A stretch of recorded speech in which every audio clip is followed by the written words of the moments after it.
Welcome back to my channel. ಇದು ನವರಾತ್ರಿಯ ಮೊದಲನೇ ದಿನ ಪೂಜೆ.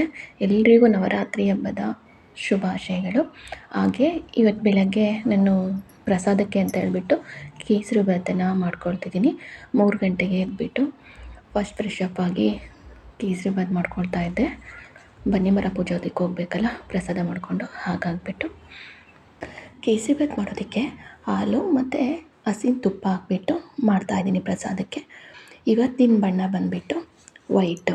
ಅದಕ್ಕೆ ತಕ್ಕಂತೆ ಹೂವು ಕೂಡ ಬಿಳಿ ಹೂವನ್ನು ಕೂಡ ಪೂಜೆಗೆ ನಾನು ತೊಗೊಂಡಿದ್ದೀನಿ. ಈಗ ಪೂಜೆಗೆಲ್ಲ ರೆಡಿ ಮಾಡ್ಕೊಳ್ತಾ ಇದ್ವಿ. ಕೇಸರಿ ಭಾತ್ ಆಯಿತು, ಪ್ರಸಾದ, ಹಾಗೆ ಪೂಜೆಗೆಲ್ಲ ರೆಡಿ ಮಾಡಿಕೊಂಡು ಹೊರಡ್ತಾ ಇದ್ದೆ. ನವರಾತ್ರಿನ ಈ ದೇವಿನ ನಾವು ಸಣ್ಣದಾಗಿ ಅರ್ಥ ಮಾಡಿಕೊಂಡ್ರೆ ಸಾಕಾಗುತ್ತೆ. ಫಸ್ಟ್ ಏನು ಗೊತ್ತಾ, ದೇವಿಗೆ ನಾವು ಚೆನ್ನಾಗಿರೋದೇ ಇಷ್ಟ. ದೇವಿ ಭೂಮಿಗೆ ಏನಕ್ಕೆ ಬಂದರು, ಯಾಕೆ 9 ಅವತಾರಗಳನ್ನು ತಾಳಿದ್ರು ಅನ್ನೋದನ್ನು ಈ ವಿಡಿಯೋಲಿ ನನಗೆ ಗೊತ್ತಿರೋ ಅಷ್ಟು ನಾನು ನಿಮ್ಮ ಹತ್ರ ಶೇರ್ ಮಾಡ್ಕೊಳ್ಳೋಣ ಅಂತ ಇದ್ದೀನಿ. ಹಿಮಾಲಯ ಪರ್ವತಗಳ ರಾಜ ಅಂದರೆ ದಕ್ಷ ರಾಜನಿಗೆ 3 ಜನ ಗಂಡ್ಮಗಳಿರ್ತಾರೆ, ಹೆಣ್ಮಗು ಇರೋದಿಲ್ಲ. ಅದಕ್ಕೋಸ್ಕರ ದಕ್ಷ ರಾಜ ಏನು ಮಾಡ್ತಾರೆ, ಹಿಮಾಲಯ ಪರ್ವತಕ್ಕೆ ಹೋಗ್ಬಿಟ್ಟು ಹಿಮಾಲಯ ಪರ್ವತದಲ್ಲಿ ತಪಸ್ಸಿಗೆ ಕೂತ್ಕೊಳ್ತಾರೆ, ಹೆಣ್ಮಗು ಬೇಕು ಅಂತ ಹೇಳ್ಬಿಟ್ಟು.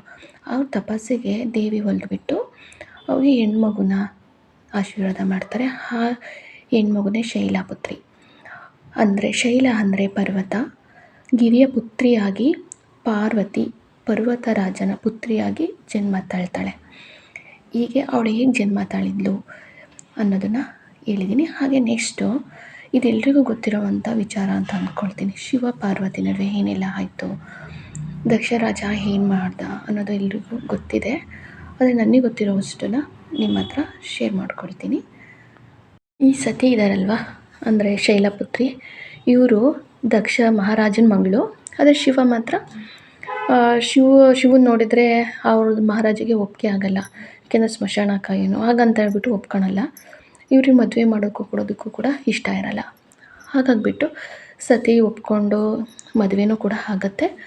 ಆದರೆ ಒಂದಿನ ಪೂಜೆ ಇಟ್ಕೊಂಡಿರ್ತಾನೆ ದಕ್ಷ ಮಹಾರಾಜ. ಆವಾಗ ಶಿವನ ಇನ್ವೈಟ್ ಮಾಡಲ್ಲ. ಪಾರ್ವತಿ ಒಬ್ಬರೇ ಅಲ್ಲಿಗೆ ಹೋಗ್ತಾರೆ. ಆದರೆ ಶಿವಗೆ ಇಷ್ಟ ಇರಲ್ಲ. ಕರಿದೇ ಇರೋ ಮನೆಗೆ ಹೋಗಬೇಡ ಅಂತ ಎಷ್ಟು ಹೇಳಿದ್ರು ಕೇಳದೆ ಸತಿ ಏನು ಮಾಡ್ತಾರೆ, ಪೂಜೆಗೆ ದಕ್ಷ ರಾಜನ ಮನೆಗೆ ಹೋಗ್ತಾರೆ. ಆವಾಗ ದಕ್ಷ ರಾಜ ಬೇಕು ಅಂತಾನೆ ಶಿವನ ಅವಮಾನ ಮಾಡ್ತಿರ್ತಾರೆ. ಅವಮಾನ ಮಾಡೋದು ಏನೇನೋ ಮಾತಾಡ್ತಾ ಇರ್ತಾರೆ. ಈ ಅವಮಾನನ ಸತಿ ಕೈಲೇ ಸಹಿಸ್ಕೊಳ್ಳೋದಕ್ಕಾಗಲ್ಲ. ಆವಾಗ ಅಲ್ಲಿ ಅಗ್ನಿಕುಂಡ ಇರುತ್ತೆ ಅಲ್ವ, ಆ ಅಗ್ನಿಕುಂಡಕ್ಕೆ ಜೀವಂತವಾಗಿದ್ದಂಕಲೇ ದೇಹ ತ್ಯಾಗ ಮಾಡ್ತಾರೆ. ಇದೆಲ್ಲರಿಗೂ ಗೊತ್ತಿರೋವಂಥ ವಿಚಾರ. ಹಾಗಾಗಿ ನಿಮ್ಮ ಹತ್ರ ಸ್ವಲ್ಪ ಶೇರ್ ಮಾಡಿಕೊಂಡೆ. ನೆಕ್ಸ್ಟು ಆ ಉರಿತಿರೋ ದೇಹನ ನೋಡಿಬಿಟ್ಟು ಶಿವ ಆ ವಿರಹ ವೇದನೆನ ತಡ್ಕೊಳೋದಕ್ಕಾಗಲ್ಲ. ಉರಿತಿರೋ ದೇಹನೇ ಎತ್ಕೊಂಡ್ಬಿಟ್ಟು ಎಲ್ಲ ಕಡೆ ಸುತ್ತರಿತಾ ಇರ್ತಾನೆ. ಈ ಥರ 1 ವರ್ಷ 2 ವರ್ಷ ಮಾಡಲಿಲ್ಲ ಶಿವ. ಎಷ್ಟು ವರ್ಷಗಳಾದರೂ ಈ ವಿರಹ ವೇದನೆಯಿಂದ ಅವ್ರು ಆಚೆ ಬರಲಿಲ್ಲ. ಮಾಡುವಂಥ ಕೆಲಸನ ಬಿಟ್ಟು ಇವು ಹೋಗ್ತಾ ಇರೋದನ್ನು ನೋಡಿಬಿಟ್ಟು ಋಷಿಮುನಿಗಳು ವಿಷ್ಣು ಹತ್ರ ಹೋಗ್ತಾರೆ. ಫಸ್ಟ್ ಸ್ಟೋರಿ ಇದೆ, ಅದನ್ನು ಮುಂದುವರಿಸ್ತೀನಿ. ಅದಕ್ಕೂ ಮುಂಚೆ ನಾನು ಇವಾಗ ಬನ್ನಿ ಮರ ಪೂಜ್ಕೊಂಡ್ಬಿಟ್ಟು ಮನೆಗೆ ಬಂದೆ. ಮನೆಯಲ್ಲಿ ಇನ್ನೂ ಸ್ವಲ್ಪ ಪೂಜೆ ಸಾಮಾನು ತೊಗೊಂಡು ಅಲ್ಲೇ ಪಕ್ಕದಲ್ಲಿ ಹತ್ತಿ ಮರ ಇದೆ, ಅಲ್ಲಿಗೆ ಕೂಡ ಹೋದೆ. ಅಲ್ಲೂ ಈ ಮರದಲ್ಲಿ ಬ್ರಹ್ಮ ವಿಷ್ಣು ಮಹೇಶ್ವರ ವಾಸ ಮಾಡ್ತಾರೆ ಅನ್ನೋ ಒಂದು ನಂಬಿಕೆ.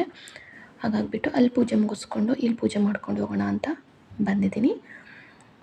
ಹಾಗೆ ಋಷಿಮುನಿಗಳೆಲ್ಲ ವಿಷ್ಣು ಹತ್ರ ಹೋದಾಗ ವಿಷ್ಣು ಮೊದಲೇ ಬುದ್ಧಿವಂತ ಅಲ್ವಾ, ಆ ವಿಷ್ಣು ಯೂಸ್ ಮಾಡುವಂಥ ಚಕ್ರ ಇರುತ್ತಲ್ವ, ಆ ಚಕ್ರದಿಂದ ಶಿವ ಇಟ್ಕೊಂಡಿರುವಂಥ ಸತಿ ದೇಹದ ಮೇಲೆ ಬಿಡ್ತಾನೆ ಆ ಚಕ್ರನ. ಆಗ ಆ ದೇಹ ಏನಿರುತ್ತೆ ಚಿತ್ರವಾಗಿ 52 ಭಾಗಗಳಾಗಿ 52 ತುಂಡುಗಳಾಗಿ ಭೂಮಿ ಮೇಲೆ ಬಿದ್ದು 52 ಶಕ್ತಿ ಪೀಠಗಳಾಗಿ ಆಗುತ್ತೆ. ಅದರಲ್ಲಿ ನಮ್ಮ ಮೈಸೂರಲ್ಲಿ ಇರುವಂತಹ ಚಾಮುಂಡೇಶ್ವರಿ ಇದೆಯಲ್ವ, ಅದು ಕೂಡ ಒಂದು. ಈ ಶೈಲಪುತ್ರಿಗೆ ನಮ್ಮಿಂದ ಏನು ಕೊಡೋದಕ್ಕೆ ಸಾಧ್ಯ ಅಲ್ವಾ. ನಾವು ಅದು ಬೇಕು ಇದು ಬೇಕು ಪ್ರಸಾದ ಮಾಡ್ಕೊಂಡು ಹೋಗ್ತೀವಿ, ಇಲ್ಲ ಅದು ಸಂಪ್ರದಾಯ ಪ್ರಕಾರ ನಾವು ಮಾಡ್ಕೊಂಡು ಹೋಗ್ತೀವಿ. ಆದರೆ ಈ ದೇವಿಗೆ ಕೊಡೋಕ್ಕೆ ನಮ್ಮಿಂದ ಏನೂ ಸಾಧ್ಯ ಇಲ್ಲ. ಅಂದರೆ ಧರ್ಮದ ಹಾದಿಯಲ್ಲಿ ನಡ್ಕೊಂಡ್ರೆ ಅದೇ ಅವ್ರಿಗೆ ಕೊಡೋ ಅಂಥದ್ದು ಆ ದೇವಿಗೆ.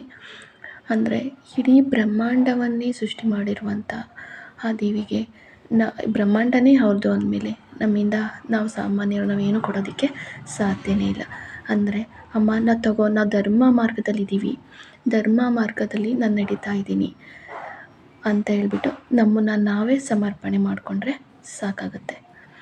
ನಾವು ಕೆಲವೊಂದು ಮರಗಳನ್ನು ದೈವಿ ಸ್ವರೂಪ ಅಂತ ಹೇಳ್ಬಿಟ್ಟು ಪೂಜೆ ಮಾಡ್ತೀವಲ್ವ, ಅದೇ ರೀತಿ ದೇವಿ ಸ್ವರೂಪವಾಗಿ ನಾವು ಪೂಜೆ ಮಾಡುವಂಥದ್ದಂದರೆ ಬನ್ನಿ ಮರ. ಇದನ್ನು ಕೂಡ ನಾವು ನವರಾತ್ರಿಯಲ್ಲಿ ವಿಶೇಷವಾಗಿ ಪೂಜೆ ಮಾಡ್ತೀವಿ. ಬನ್ನಿ ಮರವನ್ನು ನಾವು ಅಗ್ನಿದೇವ ಇರೋ ಜಾಗ ಅಂತಲೂ ಕೂಡ ಕರೀತಾರೆ. ಯಾಕೆ ಗೊತ್ತಾ, ಹಿಂದಿನ ಕಾಲದಲ್ಲಿ ಋಷಿ ಮುನಿಗಳು ಹೋಮಗಳನ್ನೆಲ್ಲ ಮಾಡ್ತಾ ಇದ್ರಲ್ವ, ಆ ಟೈಮಲ್ಲಿ ಬನ್ನಿ ಮರದ ಕಾಂಡಗಳೇನಿರುತ್ತೆ ಅದನ್ನು ತಗೊಂಡೋಗಿ ಅದನ್ನು ಯೂಸ್ ಮಾಡಿಕೊಂಡು ಹೋಮಗಳನ್ನ ಮಾಡ್ತಾಯಿದ್ರು. ಹಾಗಾಗಿಬಿಟ್ಟು ಬನ್ನಿ ಮರನ ಅಗ್ನಿದೇವ ಇರುವಂಥ ಜಾಗ ಅಂತಲೂ ಕೂಡ ಇದನ್ನು ಪೂಜೆ ಮಾಡ್ತಾರೆ. ಕೆಲವೊಬ್ಬರು ಡೈಲಿ ಪೂಜೋದಕ್ಕೆ ಆಗಲ್ಲ, ಕೆಲವು ಹತ್ರ ಇರಲ್ಲ, ದೂರ ಇರ್ತಾರೆ, ಆ ಟೈಮಲ್ಲಿ ಪೂಜೆ ಮಾಡೋದಕ್ಕಾಗಲ್ಲ ಅನ್ನೋರು ವಿಜಯದಶಮಿ ಇರುತ್ತಲ್ವ, ಅವತ್ತೊಂದು ದಿನನಾದರೂ ಸೂರ್ಯ ಹುಟ್ಟೋದಕ್ಕೂ ಮುಂಚೆ ಮನೆಯೆಲ್ಲ ಕ್ಲೀನ್ ಮಾಡ್ಕೊಂಡ್ಬಿಟ್ಟು ಏನಾದರೂ ಒಂದು ಪ್ರಸಾದ ಮಾಡಿಕೊಂಡು ವಿಶೇಷವಾಗಿ ಅವತ್ತೊಂದು ದಿನ ಹೋಗಿ ಪೂಜೆ ಮಾಡ್ಕೊಂಡು ಪ್ರದಕ್ಷಿಣೆ ಹಾಕ್ಕೊಂಡು ಬಂದರೆ ಸಾಕಾಗುತ್ತೆ. ಡೈಲಿ ಪೂಜೆ ಮಾಡೋಕ್ಕಾಗದೇ ಇರೋರು ಈ ರೀತಿಯೂ ಕೂಡ ಒಂದಿನ ಹೋಗಿ ಪೂಜೆ ಮಾಡ್ಕೊಂಡು ಬರ್ಬೋದು. ಹಾಗೆ ಪೂಜೆ ಮುಗಿಸ್ಕೊಂಡು ಮನೆಗೆ ಬಂದು ಸ್ವಲ್ಪ ಹಾಲು ಕಾಯಿಸಿ ಎತ್ತಿಟ್ಟು ಬಿಸಿನೀರು ಕಾಯಿಸ್ಕೊಂಡು ಕುಡಿಯೋಣ ಅಂತ ರೆಡಿ ಮಾಡ್ಕೊಳ್ತಿದ್ದೀನಿ. ಇವತ್ತು ಮಾಲ್ಟು ಏನು ನಾನು ರೆಡಿ ಮಾಡಿಲ್ಲ, ಇನ್ನೂ ರೆಡಿ ಮಾಡಬೇಕು. ನನ್ನ ಹಸ್ಬೆಂಡು ಕೂಡ ನನ್ನ ಜೊತೆನೇ 3 ಗಂಟೆಗೆ ಎದ್ದಿದ್ರಲ್ವ, ಹಾಗಾಗಿ ಅವ್ರಿಗೂ ಇವತ್ತು ಸ್ವಲ್ಪ ಬಿಸಿಯಾಗಿ ಟೀ ಮಾಡ್ಕೊಂಡು ಕೊಡಬೇಕು. ನಿದ್ದೆ ಬರುತ್ತೆ ಅಂತ ಹೇಳ್ತಾರೆ. ಅವರು ಜಾಸ್ತಿ ಬೇಗ ಎದ್ದೇಳಲ್ಲ, ಒಂದು 5 ಗಂಟೆ 6 ಗಂಟೆಗೆ ಎದ್ದೇಳೋರು. ಇವತ್ತು ನನ್ನ ಜೊತೆಗೇ ಎದ್ಬಿಟ್ರು. ಯಾಕೆಂದರೆ ಬೆಳಗ್ಗೆ ನಾನು ಬೇಗ ಹೋಗಿ ಆಚೆ ಎಲ್ಲ ಕಸ ಗುಡಿಸೋದು ಎಲ್ಲ ನಾನು ಒಬ್ಬಳೇ ಭಯ ಪಡ್ತೀನಿ ಅಂತ ಹೇಳ್ಬಿಟ್ಟು ನನ್ನ ಜೊತೆಗೆ ಎದ್ದು ನನಗೆ ಸಪೋರ್ಟಿವ್ ಆಗಿದ್ದರು. ಅವ್ರಿಗೆ ಟೀ ಮಾಡ್ಕೊಂಡು ಕೊಟ್ಬಿಟ್ಟು ತಿಂಡಿಗೆ ರೆಡಿ ಮಾಡ್ಕೋಬೇಕು. ಹೇಗಿದ್ರು ಇವತ್ತು ಕೇಸರಿಬಾತ್ ಮಾಡಿದ್ನಲ್ವ ಪ್ರಸಾದಕ್ಕೆ, ಕೇಸರಿಬಾತು ಇದೆ, ಅದ್ರ ಜೊತೆಗೆ ಒಂದು ಸ್ವಲ್ಪ ತಿಂಡಿನ ರೆಡಿ ಮಾಡ್ಕೊಳ್ತಿದ್ದೀನಿ. ಬನ್ನಿ ಮರ ನಾವಿರೋ ಮನೆ ಹತ್ರನೇ ಇರೋದ್ರಿಂದ ನಾನು ಡೈಲಿ ಹೋಗ್ತಾ ಇರ್ತೀನಿ ಪೂಜೆಗೆ. ಆದರೆ ಈ ನವರಾತ್ರಿಯಲ್ಲಿ ಒಂಥರ ತುಂಬ ವಿಶೇಷ ಇರುತ್ತೆ. ನಾನು ಡೈಲಿ ಹೋಗಿ ಪೂಜೋದಕ್ಕೂ ಈ ನವರಾತ್ರಿಯಲ್ಲಿ ಪೂಜೋದಕ್ಕೂ ತುಂಬ ವ್ಯತ್ಯಾಸ ಇದೆ. ತುಂಬ ಎಲ್ಲ ಕಡೆಯಿಂದನೂ ಹೆಣ್ಮಕ್ಳು ಬಂದು ಪೂಜೆ ಮಾಡ್ತಿರ್ತಾರೆ. ಅಷ್ಟು ಅಲಂಕಾರ ಮಾಡ್ತಾರೆ, ಲೈಟಿಂಗ್ಸು, ಅಲಂಕಾರ, ಹೂಗಳನ್ನ ಎಲ್ಲ ಹಾಕಿ ಪೂಜೆ ಮಾಡ್ತಿರ್ತಾರಲ್ವ, ಅದನ್ನು ನೋಡೋದೇ ಒಂಥರ ಖುಷಿ ಇರುತ್ತೆ. ಡೈಲಿ ಪೂಜೋದಕ್ಕಿಂತನೂ ಇವತ್ತು ನನಗೆ ಸ್ಪೆಷಲ್ ಅನ್ನಿಸ್ತು. ನನಗೂ ತುಂಬ ಖುಷಿ ಆಯಿತು ಇದರಿಂದ. ಮತ್ತು ನೆಕ್ಸ್ಟ್ ವೀಡಿಯೋದಲ್ಲಿ ಮತ್ತೆ ನಿಮ್ಮ ಜೊತೆ ನಾನು ಸಿಗ್ತೀನಿ. ಹಾಗೆ ವಿಡಿಯೋ ಇಷ್ಟ ಆಗಿದ್ದರೆ ಒಂದು ಲೈಕ್ ಮಾಡಿ, ಶೇರ್ ಮಾಡಿ. ಹೊಸದಾಗಿ ಯಾರಾದರೂ ವಿಡಿಯೋ ನೋಡ್ತಾ ಇದ್ದರೆ ಪ್ಲೀಸ್ ಸಬ್ಸ್ಕ್ರೈಬ್ ಮಾಡಿ. ಹಾಗೆ ನಿಮ್ಮ ಫ್ಯಾಮಿಲಿ ಫ್ರೆಂಡ್ಸಿಗೆಲ್ಲ ಶೇರ್ ಮಾಡಿ. Thank you for all.